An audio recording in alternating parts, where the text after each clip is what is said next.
পাখির দিকে তাকালে তো মানুষ অবাক হয়ে যাবে। পাখিগুলো কেমন করে ডানা মেলে রাখে, না আবার ডানা ঝাপটায়, আবার জমিনে নেমে আসে। পাখির কথা কোরআনে আছে না নাই? আব্রাহার হস্তি বাহিনীকে পাখি দিয়ে মক্কার ওয়াদি মুহাসসারে নাস্তানাবুদ করেছে কে? আবার কাবা ভাঙতে এলে পাঠাওয়া বাবিল, দাও খোদা দাও আমায় আবার উমর দরজ দিল। সুবহানাল্লাহ পড়ে। আল্লাহ বললেন ওয়া আরসালা আলাইহিম তায়রান আবাবিল,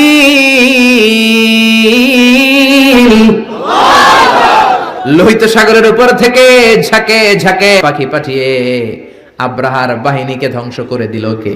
আল্লাহ। ওই আল্লাহ আজও আছে না নাই? নাকি ক্ষমতা আগের চেয়ে কমে আসছে?